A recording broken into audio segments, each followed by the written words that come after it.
Today, I'm delighted to be in New York in the Crossroads studio with host Josh Phillip, who is senior investigative reporter at the Epoch Times. Josh, thanks for welcoming us. Hey, real pleasure. Good to have you in the U.S. for a bit. Thank you. I wanted to dive straight into the big issues with you. In the UK, they don't come much bigger than illegal immigration. Oh, yeah. I know you've been battling with this here. You've been reporting on this in depth. You've been down at the border. Can you talk us through, what's happened so far and what the situation currently is? So I've been investigating, in the U.S. we call it the border crisis, or at least, on the conservative side, that's how they refer to it.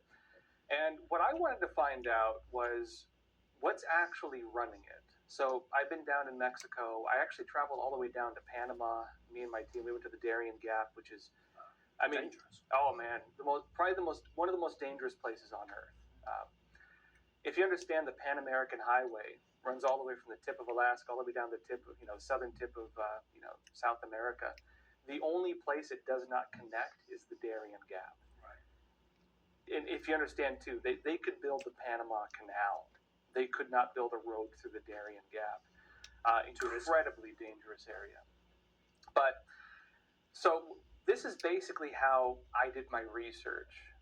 It was in two stages. The first time I went down to the U.S.-Mexico border, I was interviewing sheriffs and government officials, and I was saying, okay, what's actually happening with the border crisis? What's really going on? I can tell you my original thesis, right? What I thought I was going to find. I thought I was going to go there and I was going to find the cartels are basically running the border crisis because, the Mexican cartels, they do human trafficking. On the Mexico side, when people want to cross the border, they have to pay the cartels. Right. It's like you have to pay them for passage. If you don't, they'll kill you. I have friends who are Mexican journalists. One of my good friends, in fact, he sends me stuff sometimes. They've been finding mass graves on the Mexico side of the border. When people refuse to pay the cartels, they just kill them. It's horrible stuff. So when I was down there, that's what I thought I was going to find. Okay, cartels are running the whole show. And what I was told was very different. So I was down in Kinney County, which is it's at Eagle Pass. It's one of the big choke points. Real bad cartel area. You have even gunfire at night coming across from Mexico, sometimes even into the, cross border into the United States. Terrible stuff. But they have a big problem, of course. It's one of the choke points. A lot of people come through illegally there. So I was interviewing the sheriff, and I was like, well, what happens? What are you dealing with? They only have they have a sheriff and a handful of deputies. And the entire focus of the police department, they have multiple high-speed chases every single day with human traffickers. And it's terrible because it's a small town. They have to put the school on lockdown every time because, you don't want kids getting run over by, people in high-speed chases. A lot of it's ranches. So people, of course, have their cattle. They have a lot of specialized game there. People can go pay to hunt. A lot of times the illegal immigrants, they'll go and they'll cut the fences. Because of regulations, the ranchers have to replace the entire fence. And this is costing the ranchers literally thousands of dollars every day. Wow. And or every week, I should say. And they're going out of business. So it's really impacting the local neighborhood. So I asked the sheriff, well, what happens when you catch these people? And he goes, when we catch them, we have to hand them over to these NGOs, non-governmental organizations, and they run these buses. And I'm like, well, who are the NGOs? And he goes, well, they don't tell me. I'm like, well, who tells you have to hand them over to them? Well, it's the authorities. I'm like, well, what do they do with them? They don't tell us. Really? Real smoke and mirrors. It's real weird. I started investigating further. I went up in a small airplane with Representative Tom Tiffany, one of the members of Congress in the United States. He and I had a very long conversation because he's been trying to get to the bottom of it. And I'm asking him, well, what's really going on? He says, basically, turns out there's an agreement. There's an international agreement that has been facilitating mass illegal immigration. And a lot of it's done through an agreement with the United Nations. Right. Interestingly, what I found was the same agreement that is facilitating mass migration into the United States is the same one the UK is part of, the same one Germany is part of, the same one Canada is part of. This was signed towards the end of the Obama administration, so before Donald Trump took office back in 2016. The United States pulled out of it, and during that time, that's why you had those migrant caravans heading up to the U.S. Trump was trying to stop it. It was a big battle, but that was also when you had the boats coming into Europe, and you had, of course, a lot of the other mass migration. I mean, it was a little different for Europe because you had the Syrian civil war, and huge numbers of people seeking, refugee status from that, which I understand is coming to an end now. They might be sending them back. But a lot of the facilitated efforts, the boats, the caravans, as we have in the United States, a lot of it was part of this agreement. Right. So the second iteration I did of this investigation, where I actually went all the way down to Panama, was to find out, what is this operation? What's really going on? So as I mentioned, I went down to the Darien Gap, southern tip of Panama, and it's interesting. It's very hard to get access to some of these areas. I managed to find a couple contacts who were able to get me into these camps. Did you have someone with you to make sure you were safe? Nah, not really. Oh. I grew up all over the place. So I grew up between San Diego, New Jersey, and Costa Rica. My dad was a big surfer, so we used to have property in Costa Rica. So I grew up playing in the jungle. That's backyard for me. So I wasn't worried about it. But and we had bandits down there and everything too. I don't feel threatened by that stuff. It's just me as a person, probably. But we went down to these. We had to go deep into the jungle for some of these areas. So they still have Indian villages there. The Embera Indians. The villages of the Embera Indians were where they made some of the big camps. And you can argue. I don't know why they chose those camps for it, but this is what I saw. So I'll tell you a few stages of it. The first camp we got into was further out, a little more towards the main roads, right? You go in there and it's a big tent city, and it's United Nations camps. Right. And a lot of NGOs on the periphery of a lot of non-governmental organizations just set up shop there. Huge bus service. They're loading people on buses and they're just sending them north. I was able to gain access to 3 of those camps, actually. There's about 5 total that were facilitating most of this. And what you find is a lot of United Nations officials who will not talk to you. And I was able to talk to a lot of the people who were illegal immigrants. Most of the ones I talked to were coming from Ecuador. Right. And I mean, I understand where they're coming from.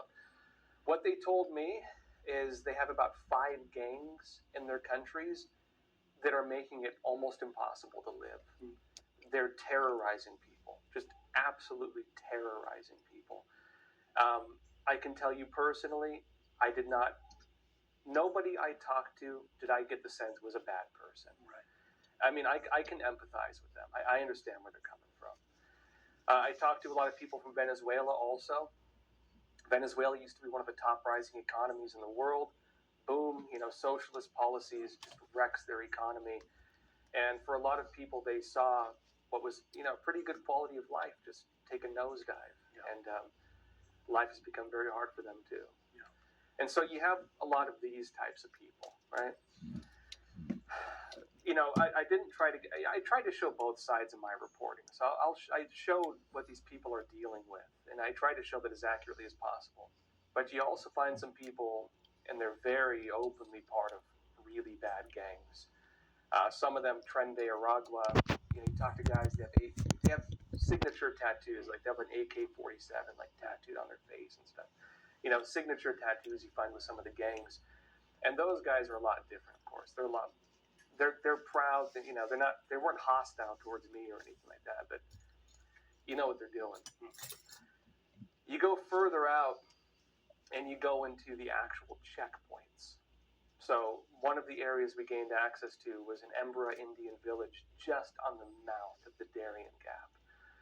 The Embera Indians, they traverse everything on these canoes, and these days they have motors, so they're pretty quick. but they're just running operations. They have. I mean, I went on one. I rode down river on one, and so you go down. People coming out of the Darien Gap, the Embury Indians run the operations where they pick them up and they bring them to the village. There, what do you see? I walk in. There's just a big line in a big United Nations tent, and they're just checking people in.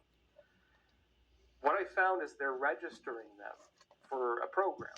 It's part of what's called the Global Compact for Migration. It's like the Global Compact for Safe and Orderly Migration, effectively. If you go back to the Obama administration when they first created this international agreement, the nature of how they framed it was they believed that there would be a mass human rights crisis, and they said it would be a global warming crisis, and you'd have climate refugees. They estimated a huge number of refugees, and so the way they justified this is they said we need to establish systems to facilitate the safe and orderly mass migration of people fleeing the effects of climate change. Right. And that's what it was. So what happens is America, I don't know, I assume the UK as well, they pay in, they're part of this agreement. They call it a compact, not a treaty, because in the United States, if we join a treaty, you need a 2/3 vote by Congress. Right. So they get past that by just calling it something else. They don't call it a treaty; they call it an international agreement or something like that. So this is a compact, a global compact. They fund the United Nations. The United Nations then uses the funds partly for its own operations, but they give the money to the NGOs, the non-governmental organizations. And what happens is this. They register them with this program, and then they load them up on buses, and they send them north. They'll give them, they're basically debit cards, like prepaid credit cards. They have another name for them, and so if you say, well, they're giving them debit cards, they'll be like, that's fake information. They're technically not debit cards, right. but they're basically cash cards. Like that's not disputed. It's just the name of what you call them is where they'll say you're spreading false information. It's an ongoing theme here, naming something slightly different. I don't know why they're just not more transparent with it. There's a lot of smoke and mirrors. So, anyways, what happens is this: they load them up on, they check them in with the United Nations, register them, they load them up on buses.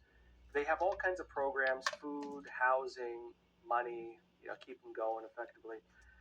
They load them up on buses. They send them to the other camps. American they taxpayers' process them money. further, and they send them north. So from Panama, of course, they drop them off at the border of Nicaragua. Nicaragua picks them up, or Costa Rica. Costa Rica picks them up, sends them north. They go to Nicaragua. Nicaragua is actually not part of the Global Compact for Migration, and so it's actually human trafficking organizations. It's actual human traffickers and gangs that do the transport.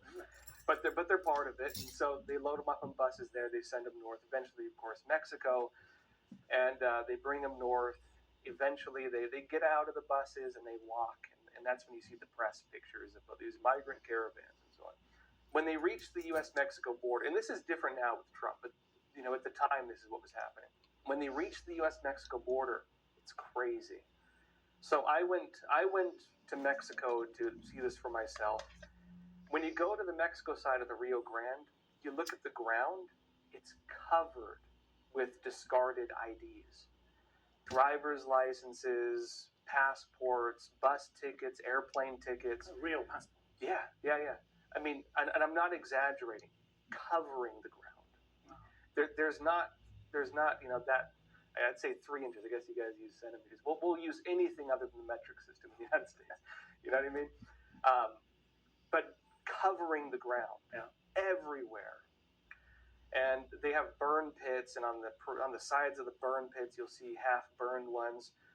There's folders that have United Nations documents and so on with government of Mexico stuff. I mean, I have it all on camera, of course. The reason they discard their identities is because America has programs where we allow migration from certain countries, right? So we had temporary protection status. And so a lot of people, what they'll do is they'll falsify which country they're coming from. Right. Or, for example, maybe the person's from Haiti originally, but they've been living in like Chile. But so for example, I found there were a lot of IDs from Chile. They're not deemed an unsafe country. And so what would happen is people would discard their identities that would hide the fact that they were residents of Chile. Right. And then they could say, well, I'm from Haiti. Come across, and this is what happens. So when I was on the Mexico side, you watch people, they just get in the water, they walk across. On the other side, there's, at the time, National Guard and Customs Border Protection. They help them out of the water, and they check them in. They don't send them back. So all they had to do is go across and say, I'm here to seek amnesty. And from there is where it gets interesting. So I had a few different sources who were able to get me access to these things as well. One of my sources was one of the union leaders for Border Patrol.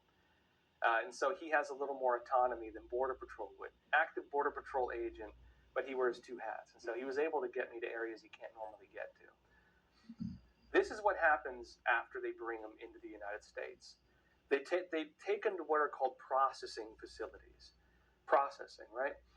These were run by Department of Homeland Security in conjunction with Border Patrol, Customs Border Protection. And they bring them to these little tent cities and they register them. They sign them up for amnesty, getting in line effectively, or temporary protection status. And as part of that, they also gave them parole, something that was not done before. This was many conservatives argued this was a manipulation of that law, in fact, the parole laws, because what it does is normally illegal immigrants are not eligible for social benefits. This made them eligible for it, so they can get unemployment, free housing, free food, and everything else, which then justified. You've probably heard about the hotels in New York, 4 or 5 star hotels. They're putting them up in. In fact, not too far from where we're at right now, the Roosevelt Hotel. That was one of the big ones. I mean, they have them in Britain as well. I am in Britain. Okay, so you're familiar with them. That was what justified that. So they could get all these programs to support them, taxpayer-funded programs. And then after that, they load them up on white buses and they drop them off.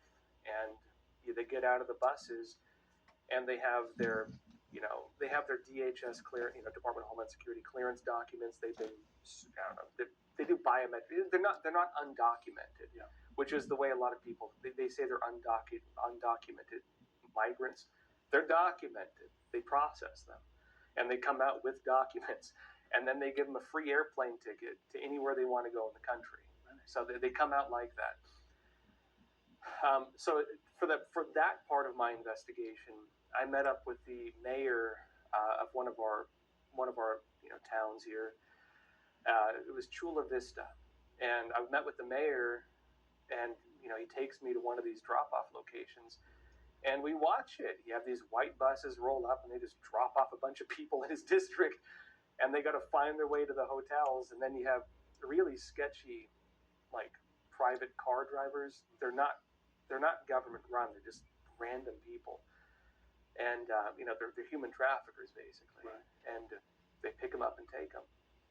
And I can tell you, I was talking to some of those people. Some of them were really sketchy. It made me actually concerned that some of them might be, getting shipped off to like slave labor or something. Really? Some of the Chinese ones in particular, there were some really sketchy people I ran into on that side of it.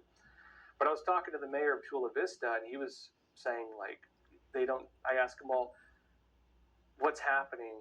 What are the NGOs running this? And he's like, they don't tell me. I'm like, you're the mayor, they don't tell you? He's like, no, they don't tell me. And I'm like, well, where do they take him to? He goes, they don't tell me. Who are the groups running this? They don't tell me. All he's told is deal with it, basically. And he brought up the point. He's like, look, fine and dandy, doing this, but why all the smoke and mirrors? Why the cloak and dagger? Why are they being so secretive about it? And that was a common theme I just saw over and over again. Nobody really knew what was going on. And so what was really going on was, what I uncovered. I did manage to get some of the NGOs to tell me who they were. Really? Because I'm there, and I don't know, I probably look like a refugee if I'm not dressed up. I look racially ambiguous. You didn't have your tie on. Yeah, I didn't have my tie on, so they just think I'm a migrant. You know what I mean? So I just roll with it. And so, you know, they'll tell me, and then I'm like, oh, I'm a journalist. Can I ask you this? Then they get real defensive. They're like, oh, you know, don't record me and so on. But anyway, I was able to confirm the whole thing. And when you break it all down, this is just, it's a facilitated program. Your tax dollars pay for it. In the United States, the operations used to be run between the State Department would coordinate it with the United Nations. The liaison office for it was actually out of New York. And the crazy thing is, the United Nations doesn't hide it. Like, for some reason, the government's real secretive about it. But the United Nations, they're not. They even have public reporting where they're even transparent about how much they get paid and everything else. If you try to talk to them about it, they're real cautious. Because when I was in Panama, too, I actually went to one of the big United Nations complexes, and I was knocking on doors, and people would not talk to me. Wouldn't let you in. No, they got mad. They, you know, and I don't know why. It's like, you know, if you're confident in what you're doing, why would you care? Just be up.